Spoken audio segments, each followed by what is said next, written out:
Sorry, I was laughing and swallowed my spit wrong. So, God, it's just hating my life this morning. Corey, can you pull that? Can you pull that clip?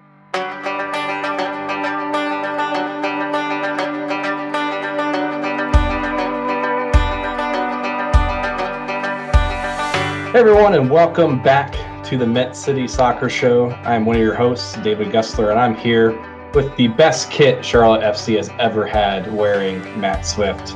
Matt, how are you doing, sir? I'm doing pretty good, David. How about yourself? Doing pretty good, man. I see that you got your handles on here now. You have your new Twitter / X, whatever Elon Musk wants to call it now. You know, that platform. What a stupid thing. What a stupid thing. Just off topic, have you seen that entire thing about his logo on the building, everything like that? The lighting of the X? I try not to see anything he does. Well, just so you're aware, he put a big giant X on the building, and then it was like a strobe light for a day, and San Francisco made him take it down after a day. So, but anyways, we're not here to talk about Elon Musk. We're not here to talk about X and terrible rebrands, but we are here to talk about Charlotte FC soccer.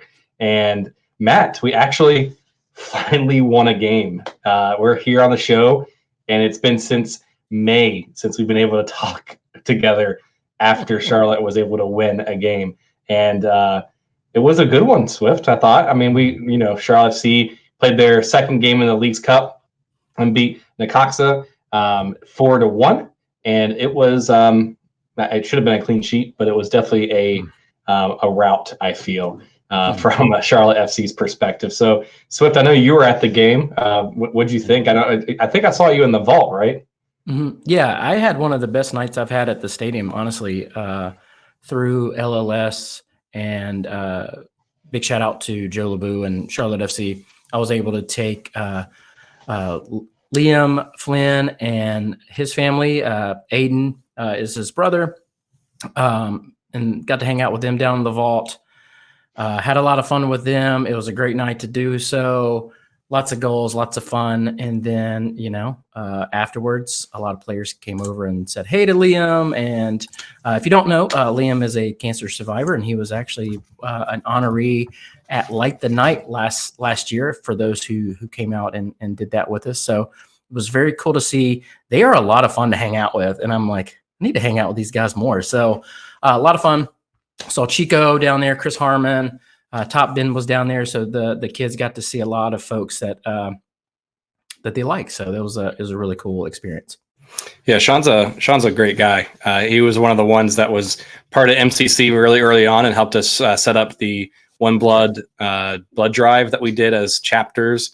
God, it feels like forever ago, but it was like 3 years ago that we did that. I remember it was middle of COVID. I'm there in Salud and I'm giving blood. I felt like I almost passed out after 10 minutes of doing that. But yeah, big shout out to them. It's awesome that you got to experience the vault. They got to experience the vault.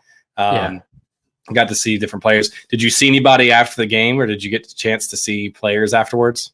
Yeah, so they're kind of buddies with Chris Hagart.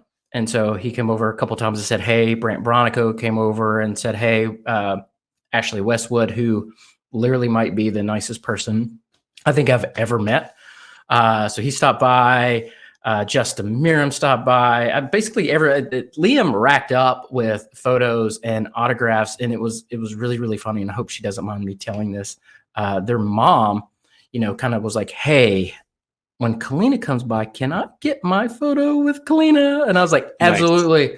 Nice. So that was really funny and really cool. And let me tell you, like the players, and I've said this for quite a while, like the players are always so very good to come over and talk to the fans and give their time and sign autographs and do pictures. So it was just really, really, really, really a fun night. I can't say just the atmosphere was great. I saw the guys from Charlotte Soccer Show down there.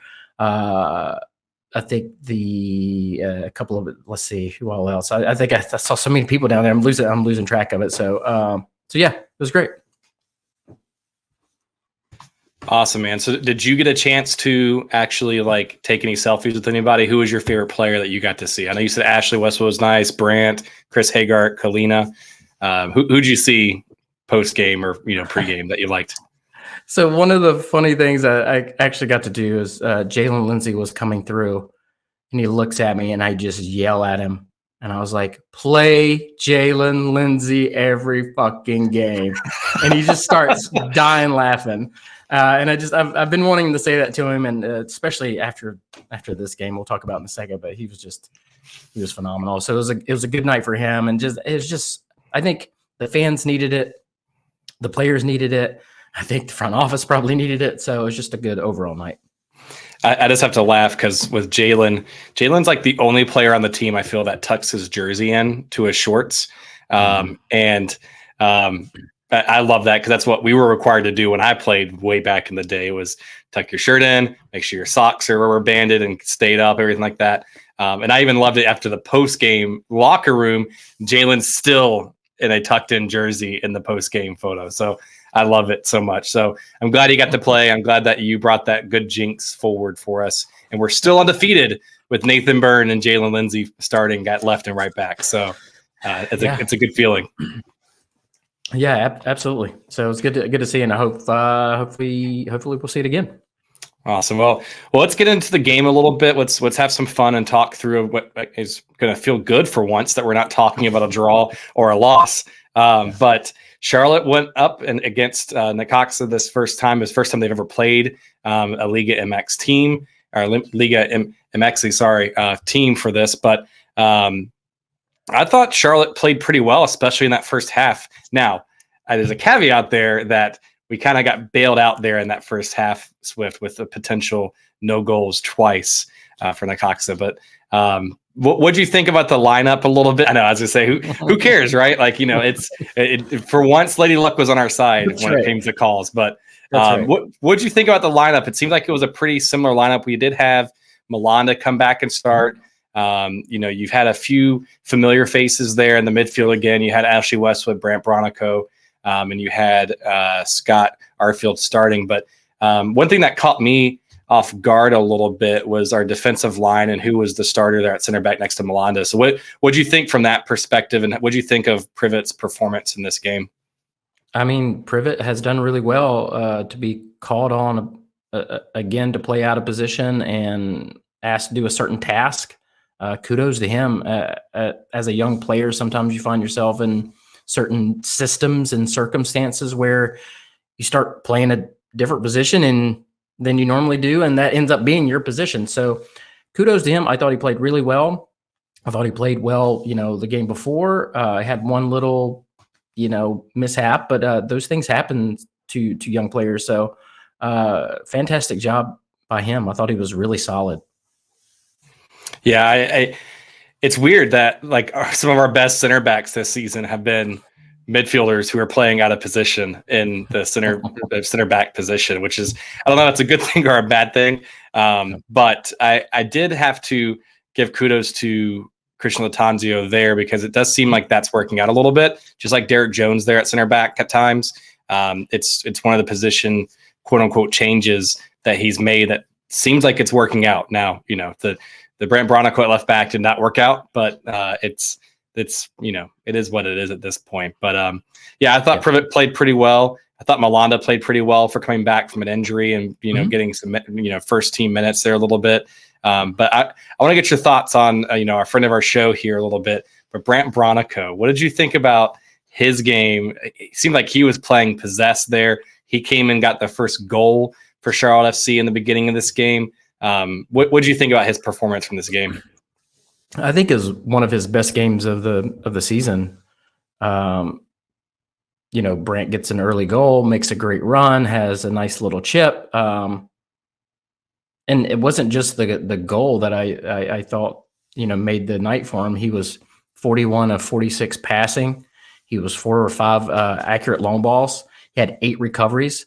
So just all around good performance. He actually nicks the ball off a player that led to that third goal by Arfield. So those little things like that. And, the little thing about Jalen Lindsey, before I forget, because I definitely want to call this out, if Jalen Lindsey doesn't make that little tackle, that first goal doesn't happen. So it's the little things like that lead to turning a ball over. And where we struggle is once we turn a team over, we don't finish it off. And I think Saturday night we did that. Yeah, I tweeted or X'd, whatever you want to call it now, after the game that like I was like, this is the game that shows potentially what we want to have happen from an attacking and possession style game, right? Mhm. As Corey, our producer, sent us a little private message here. He said exit. I don't even know what the hell that is. I think it's Zeted. Jesus. Yeah, Zeted. Great. Yeah. So I Zeted out that quote earlier, but I think it shows what we've all been asking and expecting this season from a attacking perspective, possession perspective. It seemed like the guys were playing with confidence. Like it was really nice to see from that perspective. But yeah. Yeah, I think our movement was so much better this game. If you go back and look at the second goal, look where Jozwiak receives that ball. He's playing on the right. He gets this ball on the left from Miram. So, Jozwiak kind of tracks across the midfield, and once he sees that the play's on, he commits to that run even more. Miram hits him. He turns face, finds Swiderski. I think he also could have had Brant Bronico there too. So that's what we've been missing is just the movement. We've been very stagnant. And look, Necaxa is not the best team. They were out one of their main defenders, but we beat them 4-1. That's what you're supposed to do to teams like this. So, but yeah, I thought our movement was just so much better Saturday night. So I mentioned it earlier that Lady Luck was on our side, and it was one of the things that we've always talked about for a little bit of time, even going back to last season, was that I would say the only opportunity until we got up 3-0 in that first half and started playing with confidence was our set pieces was kind of concerning, and how we were defending against set pieces. That was concerning for me. It seemed like we were just continuing to not mark our men, follow our men, whatever it was. It seemed like that was still an opportunity. What did you think from those quote unquote missed goals by Necaxa there? Yeah, we were a little lucky or unlucky. I think we have to do a little bit better on set pieces on both sides of the ball. I think that's something that we've really struggled with this season. I don't know how much scouting Charlotte FC was able to do for Necaxa, but yeah, definitely we're fortunate that we didn't concede. Very, very fortunate. Because let me tell you, it was definitely deflating when we went up 1-0 so early, and it's like, yeah, we got this, and all of a sudden they could have tied it just like that within like 2 minutes after that happening, right? So, but not to dwell on that because again, Lady Luck was on our side, call offside, etc. So it was definitely worthwhile and helpful from that point of view. One other player I wanted to kind of pick your brain on, and another player that seemed like he played possessed a little bit, but Karol Swiderski. So what do you think about his performance up top, continuing to play that striker role for us as Enzo Capetti's still out with injury? What do you think of Karol's performance from this game? I'm just wondering what body part he's going to score with next. He's just weird, like a knee, a shin, a thigh, whatever, man, whatever works. But again, it's all about getting in good positions. I think that's one of his strong suits is he gets in good positions. We just haven't been able to deliver ball to him. And he only needs like half an inch, apparently. He keeps scoring these like crazy goals with, like I said, whatever body part you can get it on. So it was good to see, and not only the goal, but his passing was really, really good. And again, like it goes back to Swiderski is a skilled player. Not only can he shoot well, but he can pass the ball really well. He just needs options. And I think Saturday night you saw what happens when you have people going forward. You have Brant Bronico, of all people, pushed up like that, right? And like you got to start playing, through the channels and everything. And, that's what we've been clamoring for. Not everything has to come from out wide. And even Jozwiak's assist came from like right near the post that, wasn't super out wide. So I want to see more of that. Well, and you mentioned it, right? Like 3 of our goals there in the first half was, Brant's goal, which came from the channel in the lane there inside the box. pass from Carroll, right? You had Kamil Józwiak's kind of cross / shot / pass, that whatever he did there into the box was kind of inwards and already in the box when he did that. And then you had Scott Arfield's goal, which was, again, crashing the box, crashing the lane, and being able to score off of a pass from Carroll, right? So all three of those goals in the first half came from attacking the box in those lanes versus crossing and praying, which was nice to see. Now, I do have one question for you, Swift, just based off of Carroll, right? Are you ready for this? It's a really hard-hitting question for you. Oh, boy. What is it? Enzo who? Oh, man. That's cold, dude. I know, I'm sorry. So here's the thing. We've said on the show before, I just don't think that having them both on the field at the same time has worked. And this has allowed Swiderski to play in the position that he has, and then the team kind of forming around him. It could be the opposite. You know, if Swiderski were to get injured and Enzo would be up there, we might see something similar. I don't know. I don't want to bag too much on Enzo, but I don't think this tandem has really worked. I don't know Enzo's timeline coming back, but we'll see on that. But and also remember, guys, like too, you know, we're playing in this cup. It's a long season, a lot of games coming up. We need some, you know, rotation. We need some subs. We need some different options. But you know, I say that, and we have Patrick Agamane who scored too. So I don't know. It's tough, but it's good to have competition though. Yeah, I guess, I mean, and not to be too hard on Enzo. I know he's hurt. I know he's out. I've never seen the passes and the things that Carroll's done. I've never seen Enzo do that, right? And just to put it in perspective again, right? Enzo's played 16 matches for Charlotte and has scored 4 goals. Karol Swiderski has played, let's see here, 20 matches this year and has scored 7 goals so far, right? So, I mean, again, a little bit of a different perspective, but his entire time with Charlotte, Carroll scored 20 goals so far. So you're seeing some output to me, and I don't know. I'm off the Enzo train for the time being, but it is what it is. So yeah, I haven't seen what I would like yet, but you know, people bagged on Józwiak. Like some folks need time, and like Enzo's been injured multiple times, not just once. So I mean, it'd be interesting to see what we do, not this transfer window, but next with these two guys. Yeah. So really, really strong first half for Charlotte FC in that game. Necaxa came out in the second half, and pretty early on, I have to pull up the minutes here just to make sure. But Jalen Lindsay, I felt like got into. Let me make sure I got his name here correctly. I think it's Mendez. Sorry, Mendez from Necaxa got into his head Edgar Mendez. Yeah. Yeah. So at the beginning, right at the end of the first half, there was a play there where Jalen was kind of swinging out wide, was running up the field. And it kind of happened near you, but on the TV, like to me, it felt like he got fouled.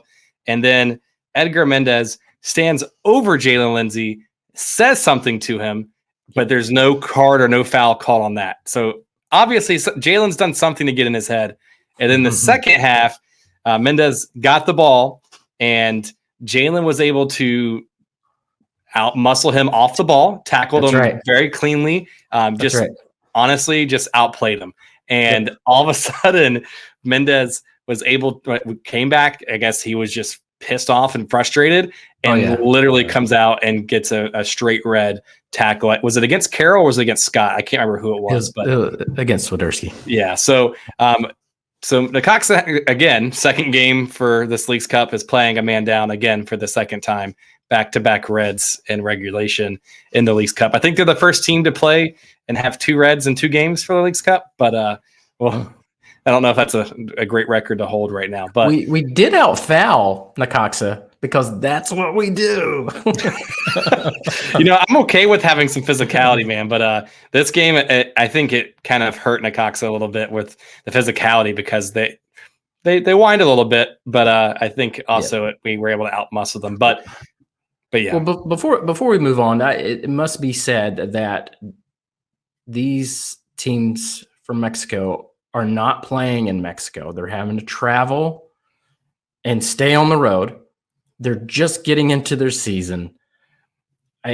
it was a home game for them, even though they're away. I mean, it's pretty ridiculous. So, but I wouldn't be surprised if you see some of these teams start catching form pretty well in these knockout stages. So, and Necaxa has struggled. They're not all that great, but yeah, they seem to have some of their players lost their cool Saturday night.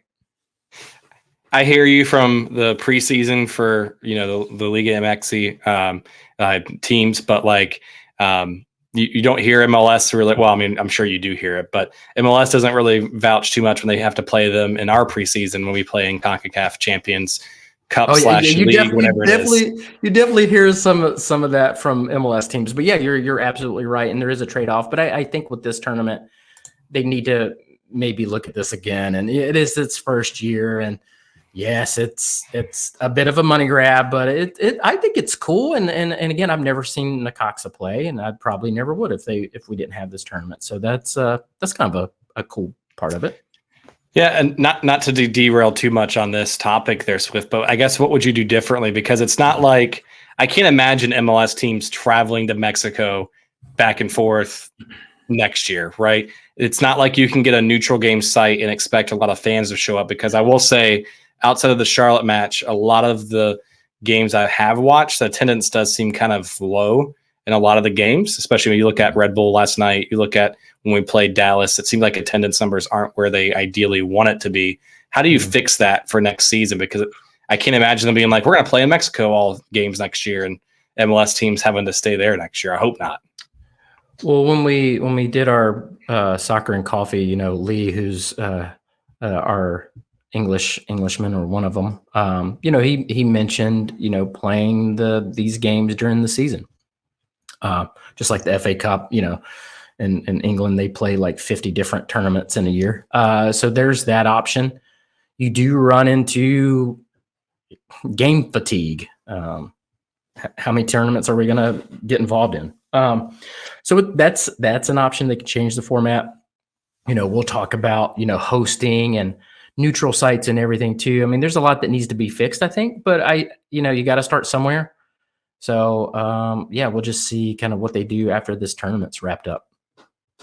Yeah, the only thing I really worry about, and I like Lee's point there, is two things. One is Liga's season is in a different window than ours, right? So even if you do in middle of the season, it's either going to be in our preseason or their preseason, vice versa, whatever it is. Mm-hmm. And then the other thing, like you said, is game fatigue, right? Remember back when we were playing, it felt like every 3 days because we had the Open Cup and also our regular season. And can you imagine doing Open Cup, Leagues Cup? You've got CONCACAF League Cup / whatever they want to rebrand it as now.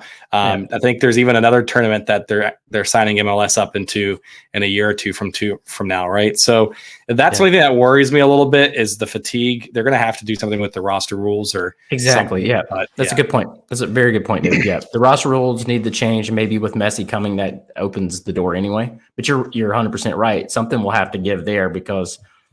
And the cool thing is, and you see this in England and of course everywhere else, like, some of these FA Cup games, you get to see young players, you get to see academy players. So that could be a really cool thing. But yeah, you've got to have some change with the cap and roster regulations to make some of this happen. Well, we'll talk about roster and cap and stuff like that later. I got some comments and thoughts for you towards the end of this, but let's go back to the games. The second half, I will say the second half to me was outside of that red card. It seemed like it was kind of a milquetoast kind of like second half. It just seemed like, we were just playing kickball out there at times. There wasn't really too many opportunities until we made some subs. And then Jalen Lindsay again, I want to say, co-man of the match other than Karol Swiderski for this game, but Jalen had another assist to Patrick Agamane. So Patrick was able to stay on side somehow and was able to take the keeper on one-on-one and was able to score again for Charlotte FC. So what do you think of Patrick's goal and his performance as he continues to get more minutes for Charlotte FC? I am a Patrick homer, so I will make no bones about it. Like, I really like Patrick. He's a very good, human being. I think he's really good and he has a lot of talent. He's big and he's fast. He may not look as fast because he's a big guy, right? And he has long legs. But he doesn't have to take as many steps as some of us shorter people. So he kind of glides, and he's look at that goal that he had. It's, he was so cool and calm and looked up, didn't panic, and just, saw that actually the, kind of like, I guess, like the near post was open and put it home. And he keeps scoring. I don't know what else to tell everybody. Like, what do you do? So it's just good to see him flourish. Really good pass by Jalen. And again, it's the short little through balls that we've been missing. So I'm just hoping, like, we talked about the Dallas game and giving confidence of, like, when we go down, you can still come back. You can still get something out of it. And like this game, like, look at the passing that we have. So I'm hoping that we'll build off of all of this. That's the one thing I appreciated, and I think I said a few weeks ago about the Leagues Cup, is that maybe we can actually play into some confidence moving into this week. And this was the kind of game that I don't want to say can spark some excitement for us, but can give us some confidence, right? We were able to fight back against Dallas and get a draw/win in PKs, right? Mm-hmm. We're able to walk over Necaxa a little bit in this game. And then now we're going to be able to travel to Texas and play, is it Cruz Azul, right? Mm-hmm. Take them on and hopefully continue this confidence and move forward, right? So I'm excited for that. I'm excited for that. And then I'm kind of enjoying the Leagues Cup because of that. It's giving us something, unfortunately, because of the type of season we've had, something to be positive about this season, because it's been a hot minute since we've been able to be positive a little bit. Yeah, it's just something fun, different. We've talked about this. The rules are a little different. It's kind of like group play, but then you get an extra point for PK wins. It's a cool little thing we get to experience. What's been your thoughts so far from Leagues Cup? I know you mentioned earlier there's some kind of weird wonkiness a little bit. Technically Necaxa was a home team for this game in Bank of America Stadium. There was no like typical national anthem for Charlotte FC. There was no Peppers to start the beginning of the match. There wasn't really celebration music for goals. And when Necaxa scored, like, there was music playing. So there's some weird rules going on a little bit out there with that space. But what's your thoughts so far for MLS's approach for this cup? And are you enjoying it, not enjoying it? What? Yeah, I'm enjoying it because you can watch all the games, right? They don't all come on at the same time. And if everybody knows, we didn't have the throne for this game. That's right. They even took that out. I think they played Peppa's when we scored. Yeah. But I think it threw everybody out because you come to the stadium every weekend. You have this cadence that you get used to. The anthem is played at this time. Peppa's is done at this time, and like the whole cadence was thrown off because, again, what you got to remember, this is just a third party putting this on, and they dictate like what happens when it happens. I mean, when the national anthem was going on, I think the drummers were still drumming, and like everybody was chanting because like that's not when the national anthem happens, right? And so it took a little bit for them to stop. And I'm sitting there, I was like, wait a minute, the national anthem is playing. Why is it playing? Because I don't even think the players are on the field. So I think, again, it's its first year. Just got to iron out some of these things. And again, when you look at tournaments around the world, just remember, like, those tournaments, a lot of those have been going on for 50 years, 20 years, something like that. So just give it a little bit of time. We'll hopefully make this better. So that's some of the good stuff, and I do agree with you. I've actually enjoyed. It's kind of like March Madness for me, where I'm able to come home at the end of the day so far, every day so far this week, and being able to be like, oh, I wonder what game's on right now, and being able to turn on a random game, have it on the background. Last night I watched Red Bulls for a little bit.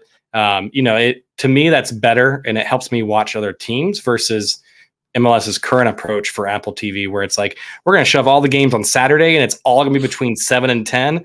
And if you go to a game, good luck watching a game live, because by the time you get home, it's done. Right. So I have enjoyed that perspective for it. But that is some of the positive things that have come with the Leagues Cup. There are some negatives. I'm sure there's been a lot of hoopla around some of the negatives this week. So Swift, before I kind of read like the tweets from Joe, what's happening this week and potentially next week if we move on, that some of the fans are obviously not going to be happy about if they haven't heard yet? Yeah. So if you haven't read or seen or talked to anybody about it, we're not hosting the next round, which is super unfortunate. Um, so I put out something on Facebook, kind of trying my best to lay out what I know and the reasons for this. Again, you have to keep in mind that Leagues Cup is a third party, and they dictate where games are played, how they're played, the rules, everything like that. It's not an MLS thing, even though they get a little bit of say so, but it's certainly not a team based decision, right? So logically, when you find out that we can't host at Bank of America, the first natural thing will be like, oh, okay, let's play at the Sportsplex because we've had Open Cup games there. From my understanding, because Crown Legacy is not playing there, they had scheduled maintenance on the field and the stadium in general. And then you think about more where the Independence plays. And so the thing about that, and I think Joe said this on the radio today, is that even though you have a stadium that you can play, you also have Apple TV that has to set up their cameras. And you also have Spanish TV, which I think is like linear, I believe it's called. And so Memorial specifically was not set up for that. And then you could say, well, what about this university or that place or this place? And again, you have to keep in mind, Leagues Cup is the one that dictates where these games can be played. And they have to set this in advance. And MLS teams have to say, hey, we'll host a neutral site or a neutral game. And they have to put forth that because also, too, some of the universities are not set to host, MLS matches. And again, you have to think about TV for both English and Spanish. So it just didn't work out. And, the big reason is because of Beyonce. And from what I understand, they asked Beyonce to maybe push back their load-in time like a day or two to try to fit this in. And they were like, no, it takes us 5 or 6 days to get all the trucks in, unpack everything, set it up, have the concert. And then after that, you have to take everything down. And I saw some people that, were like, oh, there's no way it takes that many days. It, yada, yada, yada. And it does take that many days. If you look at some of the other shows that they're doing, it actually does. And it sucks. If you haven't yet, I think Willie P retweeted, whatever you want to call it, Joe's interview. And I think he can elaborate a little better than he zeeted it out. Is it rezeeted though? I have no idea, man. Let me just off topic. If you ruin a brand that badly where no one knows how to even say the things that you're trying to say, it's not a good rebrand. But sorry, go ahead. Yeah. He rezeeted, reposted, whatever it is. I don't know, man. Yeah. So, yeah, and like I said, I put something out, and because I saw people be like, "Oh, well, we should have a soccer specific stadium," and I was like, "Yeah, no, that's great," but I mean, it would take 2 more years, so we're still gonna run into these issues when you share a space. And I try to explain, like, Tepper Sports Entertainment is its own team ran by a group of people, and then you have the Panthers organization that's run by a different group of people. And then you have Charlotte FC in their front office, right? So my point to the post was, you could be mad, but like, for me personally, don't get mad at the front office because it's really not their decision. It's either Tepper Sports Entertainment or Beyonce or Leagues Cup, like one of those. But I think, and David, you and I talked about this. I think just because so many other things have gone wrong, it's like they're just not giving any leeway, right? Yeah. It's just, yeah. Because it's not like, and by the way, he should have called it yeeted, since he's X and then Y, and I'm sorry, I know, sorry. Anyways, bad dad pun. But anyways, so I think the problem is that the team has had a history over the past 3 years of not communicating well. The team has not performed well, where is expected by fans. And then having the season that we've kind of had so far up to this point, whatever goodwill and positive intent that a lot of fans have, me included, because I mean, I'm not happy about it. I'm pissed about it. It is what it is. You were in rare form this week, my friend. So it is what it is at this point, but it just sucks. And I think the goodwill that the team kind of had is kind of gone at this point.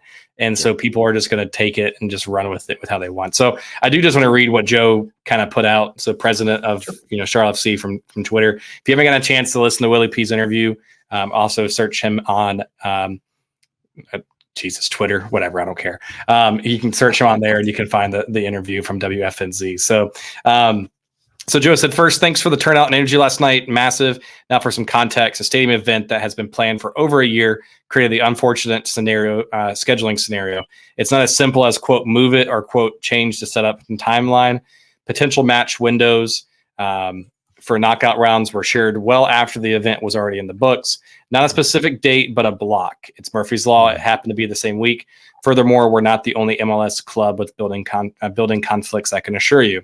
There's nothing better than playing at home with our supporters carrying us. The team earned it. Travel is not ideal, and we wish it were different. To suggest our club didn't make the best efforts is short-sighted. The frustration is shared, but we adjust and move on. So then he goes on to say for the crown and enjoy your Sunday. So I get it from a team perspective. It's not like Charlotte FC is the reason this is happening. It's not Joe. It's not the Panthers. I saw some folks saying it's because of FanFest. It's not because of FanFest. It's not. Like they had to move FanFest too. Yeah. Like we've had Panther games last year, 24 hours, and not even 24 hours after Charlotte played and vice versa. So they've shown they can do that. So it has nothing to do with the Panthers or FanFest or anything like that. But so that's some of the negative, but hopefully they learn next season and they don't book any concerts in the month of July. So I think that's I'm pretty sure that's what Joe said in the interview. And it's the first time doing this, and we have a shared space, and we're sharing that with 3 different business units, right? Panthers, us, and then kind of like the other events concert side of it. It'd be great to have a soccer-specific stadium. I had some folks take some shots at me and pull some information out of my Facebook post about Tepper and the stadium. And for context, what I was saying was that we wouldn't have a team if Tepper wouldn't have bought the team, and we wouldn't have a team if we didn't have the stadium that we have already in place. That's literally what I said. So it'd be great to have a soccer specific stadium, but if you look at St. Louis, right, it took them, I think, over 2 years to build that stadium. So if we started today, we wouldn't have it till maybe 2 years, maybe sooner. I don't know. And then again, you'd have to look at the capacity. We're averaging 30 a game, something like that, 30, 35. St. Louis stadium, I think, the capacity is like 22. So you would be turning people away. And look, I'm all about it. And I would love for Tepper to build us a, 40K capacity stadium, but you're never going to have, again, the atmosphere like we did on opening day this year and last year. And, maybe that's nice to for us to have our own thing where we don't have to reschedule and stuff like that. And I totally get it. So. Just build our own stadium, man. Just snap your fingers and make it happen. So, no, I'm just joking. So another news, at least a positive news that was announced last week on Friday. Charlotte FC released an article. I believe it's Axios Charlotte that posted it about new renderings around Charlotte FC's new headquarters and practice facility that will be opening soon in Matthews. So anything that you can share from that side, Swift, and I'll pull some things up here in a second, but anything that you want to share or mention? I don't think sorry. I apologize. I've already got corrected by our producer. It's not Matthews. It is technically, I think Charlotte still, but it's on the cusp of Matthews. I always assumed it was. Sorry, Mr. Mora over there. So I think it's 52,000 square foot, right? Feet. It's going to have a lot of practice facilities. The really, really cool thing about this, and we just said how there's all these different business units. all of Charlotte FC now is going to be in one place. That's the creative team. That's the academy. That's the front office. That's marketing, all that stuff. They're all going to be together. And I think it's really going to help once we get in there, just camaraderie and everybody in it together. Like right now, I kind of feel like, and I'm just saying how it kind of feels to me. It might be a little disjointed. You might have an office here of like Charlotte FC, and then you have an office and cubicle right next to you that might be Panthers. I think they are kind of separated, but I think this will just be good to have everybody in the same spot. From what I have read and saw, I think it's the biggest in MLS. So that's cool. We're always talking about, hey, let's build the biggest and best. Tepper's got a ton of money, so let's have the best. And yeah, I want him to fork out some of that money, and let's really build something special here. And I think this is a big part of it. Again, I know everybody's mad because it wasn't in Eastland. Eastland, that area would have been really, really cool, and I understand that, but it would have been a smaller place. We wouldn't have had as many things. And, kind of going back, David, to what we were talking about earlier, like I think the goodwill has just left. And I just, at this point, man, I feel like no matter what the team does, people are going to complain. So complain away, do what you got to do, man. I don't even know what to say anymore. I feel like I just fight everybody on Twitter all the time, and people just give me such a hard time about like defending. I was told I was doing PR gymnastics, whatever the hell that means. But I don't work for the team. I say what I say. I have my opinions. I like some of the front office folks. So sorry, not sorry. I don't know what to tell you, but like, it seems like every move, like every time we announce something, it's like, oh, well, it would have been cool. It would have been better if it was in Eastland. Like, it just, no matter what they do, sometimes it's just, but I guess that's just the nature of social media. It is. That's the internet, man. But now I'll imagine you doing PR gymnastics, sir. So, but no. One of the things that I put this in Slack was, and this is a big thing that is not really highlighted in that article, of how big this will be just from a recruiting and for the academy, for the second team, so MLS Next Pro, and also for the first team. Like, now that we actually have a headquarters and a practice facility that's going to be opening soon, you're able to bring potential players or guys that you're trying to sign at a youth level, bring on guys that are trying to bring it on to MLS Next Pro, even to the first team. Be like, here's the facility that you're going to be spending Monday through Friday at. Here's where you're going to be weightlifting. Here's where you're going to have a nutritionist. This is where you're going to be doing recovery, etc. Versus, hey, we're kind of at Bank of America Stadium, but on these days we're riding a bus down to Charlotte, and then you have to get in the traffic on the way back and all that. So it's nice to be able to have that and be able to bring that to fruition for the rest of the team. So I think it's going to go a long way from that perspective as well. Absolutely. This is a very, very good thing. Yeah. Awesome. So the last thing I want to pick before we kind of take our commercial break and go to fan Q&As, but it's Monday now. It's like 9:30 at night. So sorry to give you the peek behind the curtain, folks, of when we record these, but MLS window closes in less than 48 hours. So MLS window's coming up. We've made 2 moves since the window, quote unquote, opened, or right before the window opened. Brecht and Scott Arfield were both brought on free transfers. There's been some players that we have been linked to or rumored to on Twitter, X, whatever, and nothing's come to fruition, and it's becoming crunch time. So what's your gut telling you, Swift? And then I'll share my perspective on it as well after that. I think they're trying to get one more in.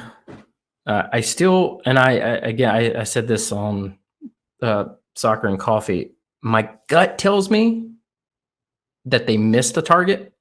Now, I have not talked to anybody about that, so please take that with a grain of salt. My gut is telling me that they missed one of their targets. So I think they're trying their best to get someone in. Make no mistake, everybody wants a left back. I hope we can get a left back just to kind of ease everybody's mind and tensions. But I don't know. We'll see. But I'm sure if we don't land it, this one, we'll get it next window. But we need a left back, make no mistake. But we just talked about Jalen Lindsey and Nathan Byrne. So, but we need some depth. Joseph Mora is an enigma. I don't know what's going on there. The poor guy just cannot even get a single minute. Yeah. So. Yeah, I know I think there was a player that we were linked to, and then it came out like after that. It's probably agent talk, but agent where he came out and said he doesn't want to play for MLS at this time and all this crazy stuff. So, who knows? It could be just, folks puffing their chest out trying to get a better deal within the window that closes in 2 days. But the other part that has to happen is we have to move on from some players too. And you mentioned one like Joseph Moore. You would assume that we would move on from the guy at this point because he can't even get on the bench.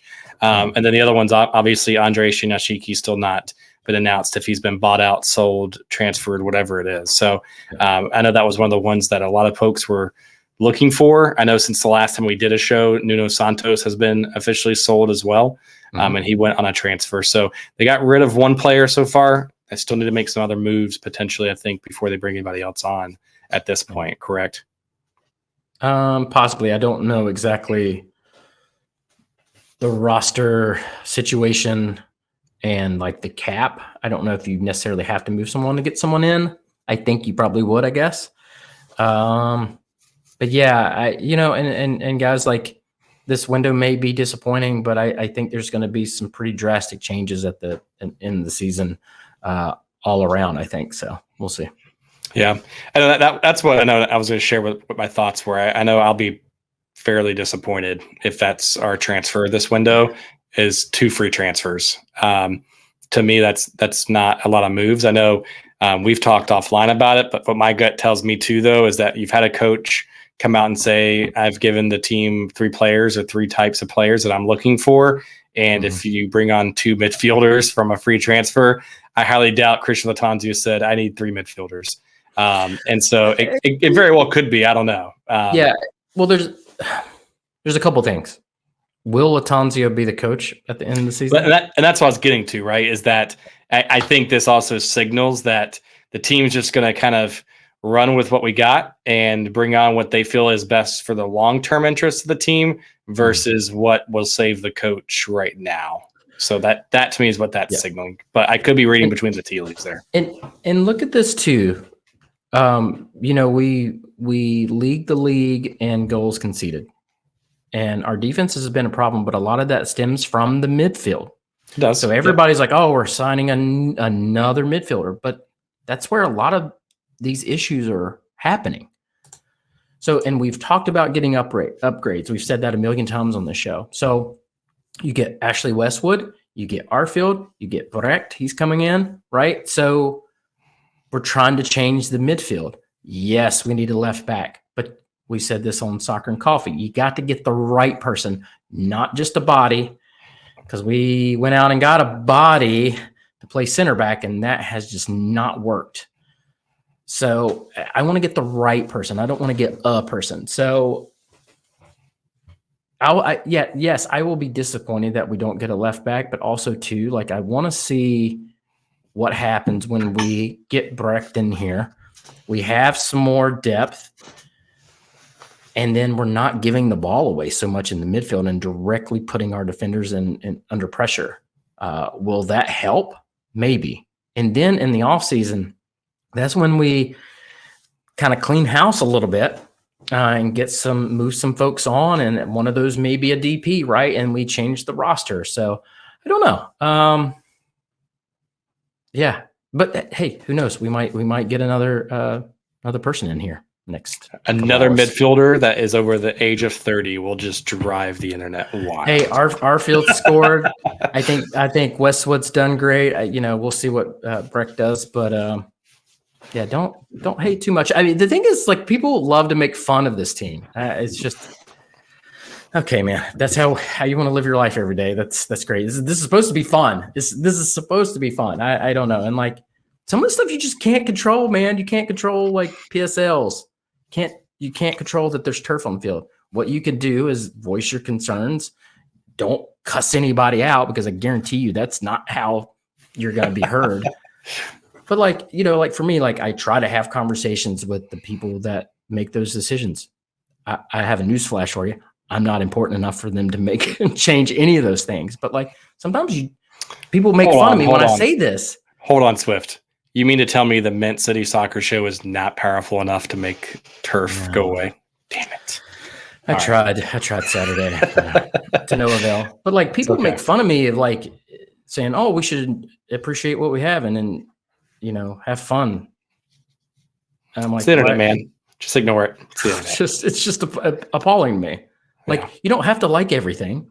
You can say, "Yeah, we need grass," but don't be miserable. Like I don't know, man. I don't even know what to say anymore, man. I'm so baffled. Sometimes you just need to be miserable for a day, Swift. I know from experience, man. You just need to get out of your system. People are miserable all the time. It's like I never see them say anything nice, and it's just always negative. I'm like, my God, man, it's soccer. Remember that scene in Superbad? It's soccer. I don't know. Yeah, no, that's good, man. So awesome. So, is your dog making an appearance? Yeah, he is making an appearance, and he's also upset that people are taking this thing too seriously. Is what that is. So, awesome, man. Well, any other final thoughts on the news from this past week in Necaxa, the game before we take a quick commercial break? Oh man, I have lots of thoughts, but let's just go ahead and take a commercial break. We'll take one, and Spencer will kick us off from the commercial break here in just a second. So it'll be good. We'll be right back. Sounds good. Folks.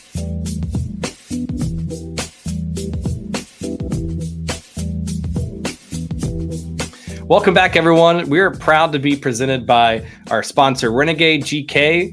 So Matt, Renegade GK is a proud sponsor of the Mint City Soccer Show and has some awesome gloves. Show those things off for the people on YouTube here for us. Look at these things. So also too, Renegade is the official glove partner for NPSL, also nice. WPSL.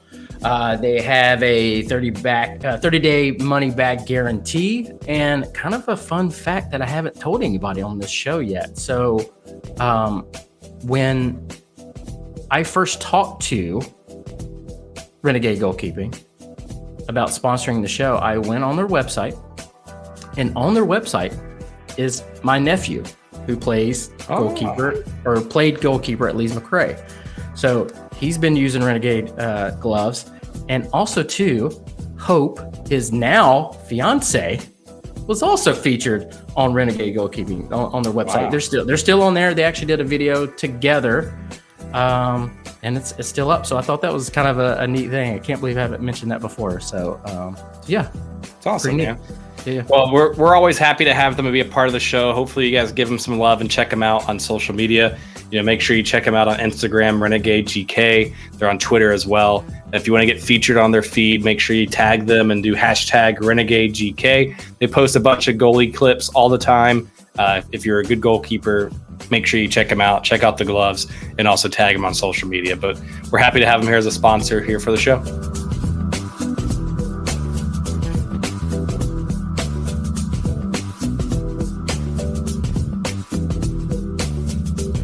And welcome back, everyone. Thanks for a word from our sponsor, Renegade GK.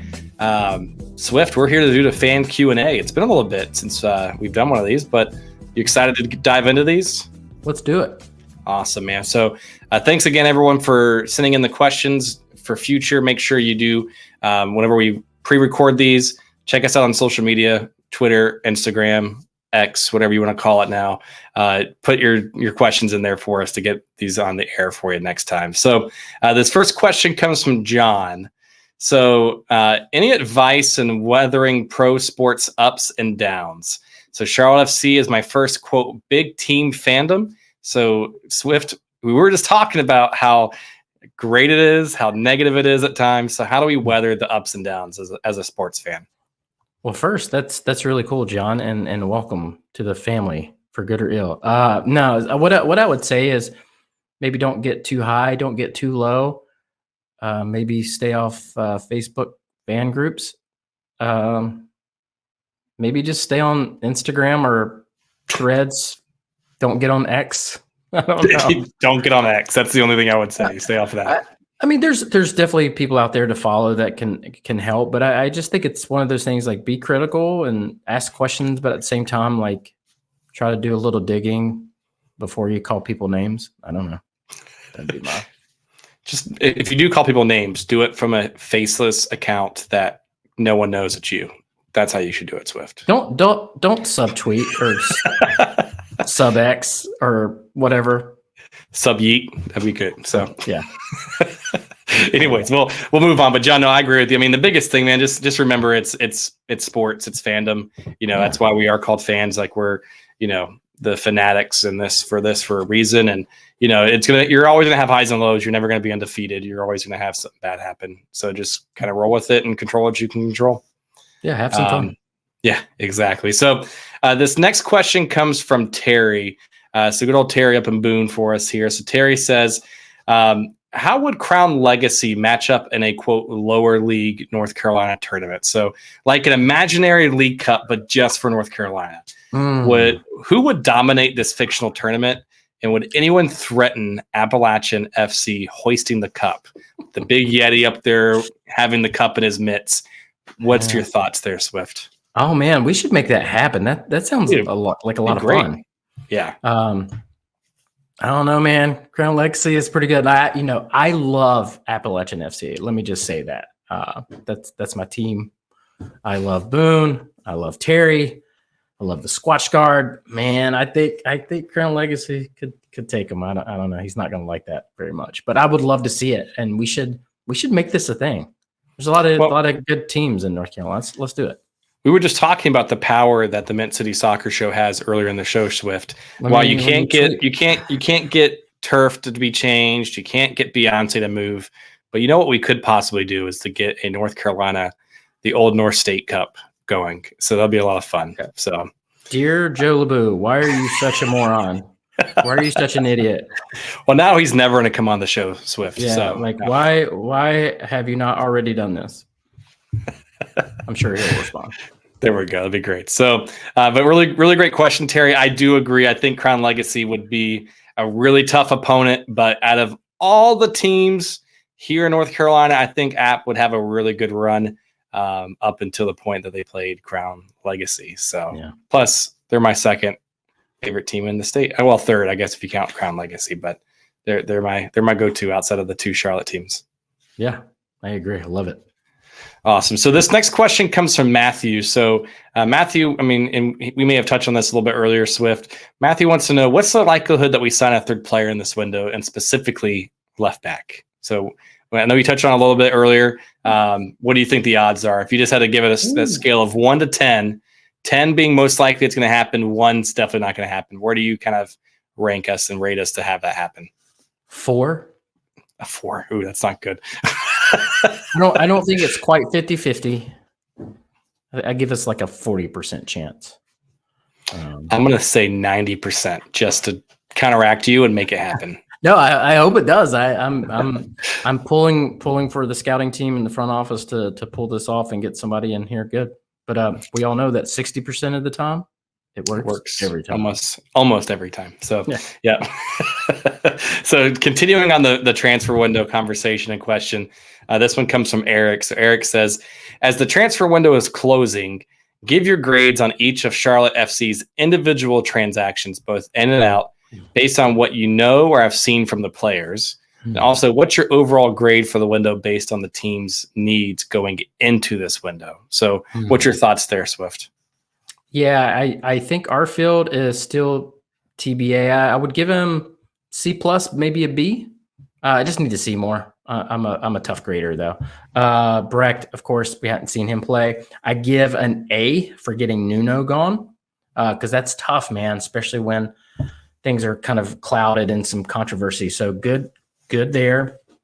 Overall, probably for the transfer window, just because we needed that left back, like C- D. Unfortunately, because one, it would have been nice to get Andre off. And also too, like, what are we doing with Mora? Like, come on. Like, and then there's been speculation with Jan. So, I think this is going to be a learning season for a lot of folks. But yeah, hopefully we still got a couple more hours, right? by the time you listen to this, we'll have at least 24 hours. So hopefully we'll be good. So Yeah. awesome. Thanks for the question, Eric. So this next question comes from Mike. So Mike says, what should Charlotte FC do to maintain its momentum against Cruz Azul following this big win this past Saturday? So Cruz Azul is a pretty tough opponent, and it's now in, I guess, Fresno, Texas, or Dallas, Texas, whatever you want to call it, which was supposed to be a quote-unquote neutral site, but I'm pretty sure you're going to have a lot more Cruz Azul fans there than you are Charlotte FC. So what do you think Charlotte needs to do to keep this momentum going? Just believe. Go out there with a little chip on your shoulder. I mean, you're playing away now. You're not going to have hardly any fans there. It's going to be an away game for sure. But you got to have a belief. Like you look at the Dallas game, we just won down there, right? So have belief. Play like you did the other night. It's going to be a lot tougher. And, we talked about the coach. I mean, I have to kind of give it to Latanzio this past game, and I have been uber critical of him. But I thought that the lineup was good. I thought the subs were good. The only thing, and I wanted to say this earlier, the only thing I maybe would have changed is I don't know if I would have put Harrison Awful on. I really want to see Chris Hagart, like play some young folks, right? I think we pretty much had that game locked up. Maybe he just wanted to have some another kind of defensive-ish presence in there, but I would have liked to have seen Chris play, get him some minutes. But anyway, but overall, Latanzio did good. So again, like keep it simple, keep the same players out there, let them build some cohesion and get used to one another, and then keep making good subs. Get the ball to Swiderski, man. Get it to him. Let him create something because he's going to pull defenders to him. So just do more of the same. I would show the team clips of Necaxa and like, do this, keep doing it, and just make good tackles. Don't give the ball away in the middle. Just got to let Swiderski cook, man. Let him cook. That's all you got to do. So see, look at me being a young kid here. So this next question, just speaking of Texas, comes from Matt Chantry, and I'm curious, Swift, from the social media presence, how many questions about the game moving to Texas have you been asked this week? A lot. And like, I guess I made the mistake of like trying to get my opinion out there and just trying to, when I post stuff in these Facebook groups, what I'm trying to do is like give people information so maybe they don't freak out or they see this is coming. But I give my 2 cents and some people like it and some people don't. But I think I had a lot of people reach out and say, hey, I appreciate it. This is good information. I feel the same. But of course, you have people that don't, and that's all right. Again, I think this is just kind of like a one-off situation. It sucks, and it's growing pains for this organization that they're going to have to learn from. And again, I think this season, there's so much that has happened that, a player passing away, 2 players getting in trouble, just name it. It's happened to us. We've had horrible luck with refereeing, injury after injury after injury. We've made some mistakes. The scouts have made mistakes. The front office have made mistakes. But it's a lot of learning. And this league and this scheduling conflict probably won't happen next year. And if it does, yeah, let's hold everybody accountable and let's hold their feet to the fire. But like sometimes, man, like, God, man, just smile, man. Like not everything's a battle. Not everything's like life or death. I don't know. What do you mean, man? This is first take here. I got to disagree with you the entire, no, I was joking. So no, that's fine. Awesome. So the last question, and this one's going to be a fun one here from Chris. So Chris says, I kind of want you guys to just list off your most positive things so far from this season, just to remind people that things can be positive, Swift. So speaking of that, what are some of your positive things from this year so far? Well, one, Saturday night, getting to have that experience, I think St. Louis comes to mind. That was a really, really fun trip and getting to spend time with those folks. We've had some great goals in the bank. I don't know. What do you think, David? What are some of your favorite moments? So some of mine are not like in game or in moment, but I'll share like a few of mine so far this season is seeing the Anton Tifo come up. That was a really cool moment to kind of see, and the people working behind the scenes from that. When I was working with the Chants earlier in the year, it was kind of cool early on to have that kind of like supporter rehearsal / chant practice at the stadium. That was a lot of fun to see so many people come out and just want to practice chants and singing and drums. And same thing for the practices that were at Camp North End. That was a lot of fun to be a part of. And then I would say for me, the Atlanta away game was a lot of fun too. Yeah, that was a lot of fun. That was just a really cool trip, riding the bus with all the supporters, singing "Is This a Library?" inside of Atlanta Stadium, being next to you finally for a game. That's right. And of course, we win, right? And so it was really cool to be next to you and Jay during that game and singing and watching the game and watching them win in Atlanta, which was a lot of fun. So there's definitely been some positive moments so far this year. And I would just challenge everyone that while it's doom and gloom a lot of the time, and you're always going to find something to complain about, just kind of reflect back and find something positive to remember. Because it's, these are times you're not going to get back. So just make sure you review that. And you're doing this with friends and family, right? We go to these tailgates and, some of these supporter groups, like they do community service, and that's always a good thing. Royals just wrapped up their, Timeout Youth. And then we're about to do LLS in August. I mean, there's a lot of cool stuff in this community that people do where we can, we can't control the turf, but we can control how we give back to the community and have fun that way. And getting to see people at the tailgate that maybe is not in your group and you can just commingle is a really cool thing. And then even, like you might battle on social media, but you see these folks in person and, you kind of forget and, it could be a nice little moment. So the internet sucks sometimes. Social media sucks. Being in person and talking to someone face to face is just way better. And kind of going back to like the Texas thing and kind of the stuff going on there. Like I said in that Facebook post, like if you get an opportunity, and you should do this, especially on social media, reach out to Joe, reach out to Darius Barnes. I don't know if Bobby Belair is on social media, but Thomas, our scout, is. Like, don't be mean, don't be a jerk, because they're not going to respond to you that way. But if you ask like a respectful question, and Sean, our chief fan officer, like ask questions, start getting to know these people, because I guarantee they'll take the time to start talking to you, and then you'll, I think for me, better understand where they're coming from and how hard they're actually working. Doesn't mean they don't make mistakes. Doesn't mean they say things they shouldn't. They're human beings, but like get to know them. Then if you hate them, that's fair. But like at least have conversations with them before the name calling and whatever else that you see.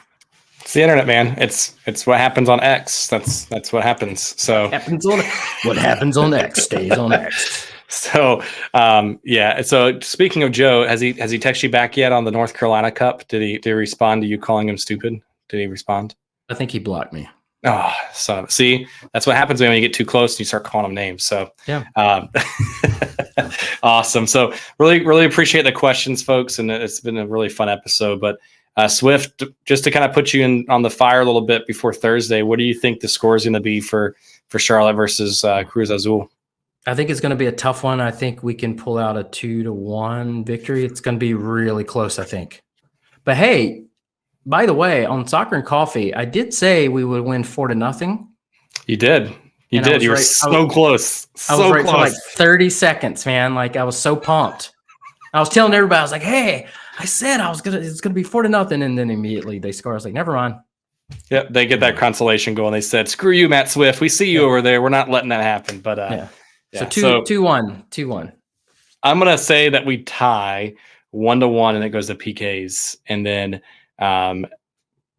Patrick Agamain is able to take us out of the PKs with the win. Ooh, so wow, that's very specific, and if it happens, Patrick, you're going to come on the show. That's what's going to happen. No, you have to get a tattoo. Remember when you're very specific So about no. I'm not betting that ever again. So, but that only happens if Christian Fuchs comes off the field and scores a goal from the bench again. So that'll be great. Awesome. Well, Swift, anything else you want to plug a little bit this week before we let the folks go? Yeah, just LLS in August. We're going to kickstart that, our Light the Night campaign. It was very successful last year. Appreciate everybody chipping in and donating and being involved. I think and I have to finalize this, I think for the month of August, Crown Legacy is going to give some of the proceeds for their at their gate to LLS for us. Oh, sweet. So make sure you're going to the game because some of that money will go to LLS. A big shout out to Darius Barnes, president of Crown Legacy, and just the whole organization there. So really appreciate that. A lot more stuff coming up. And then we have some cool book club stuff. We're going to set a time for David Beckham and the Beckham Experiment. That was our second book. We'll do like a X Space. I was gonna say I got really excited there for a second because you're like we were making time for David Beckham. I was like, oh, we got David Beckham come on the show, but no, it's we're still coordinating with Daniel Gee to the author of Done Deal to get him on. So sorry that's been kind of a delay, but I think it's important to have the author on. So it would be cool to get David Beckham on, and because the first question I will ask him is like, how are you getting all these players on your roster? Ridiculous, man.